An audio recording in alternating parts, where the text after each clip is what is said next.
Келген мамандардың деректеріне жүгінсек, елімізде 3,5 мыңнан астам діни бірлестіктер тіркелген. Оның басым көпшілігі 2,5 мыңдайы Қазақстан мұсылмандарының діни басқармасының қол астына біріккен, яғни мешіттер. Тағы 400-ді православтық шіркеулер, қалғандары дәстүрлі емес діни ағымдар. Дегенмен, заң жүзінде елімізде тіркелген. Сондықтан теріс ағымды секталар қатарына жатқызылмайды. Бірақ олардың істерінен де кемшіліктер орын алуы мүмкін. Ол жөнінде діни мәселелер жөніндегі ғылыми зерттеу және талдау орталығы республикалық мемлекеттік мекемесінің мамандары кеңінен түсіндірді.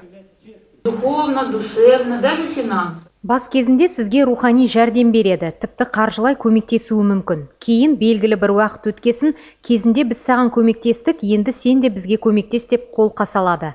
Қалай деп сұрасаңыз, қарапайым түрде. Аптасына садақа ретінде беріп тұрсаңыз болды дейді. Бір рет бересіз, жиналысқа деп 2 бересіз. Сосын бүкіл кірісіңіздің 10%-ын талап ететін болады.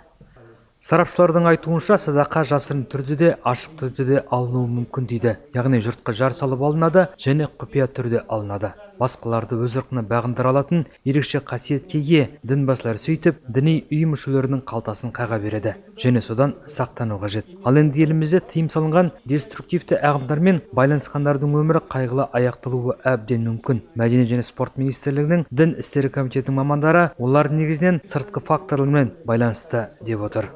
Это радикализация определенной части населения.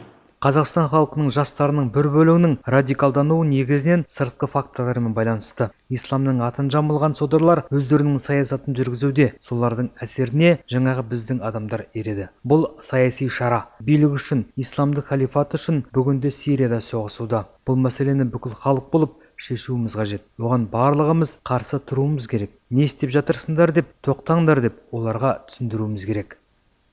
Астаналық Хазірет Сұлтан мешітінің наиб имамы Мақсатбек Қайыргелдиев дәстүрлі ислам мен радикалды исламның айырмашылықтарын айтып, ара жігін қалай ажырату керектігі жөнінде түсіндірді. Республикалық ақпараттық насихат тобы сонымен қатар екібастұздықтарға тақырыптық әдебиеттер мен халықпен жұмыс істеуге қажетті әдістемелерінде ала келіпті.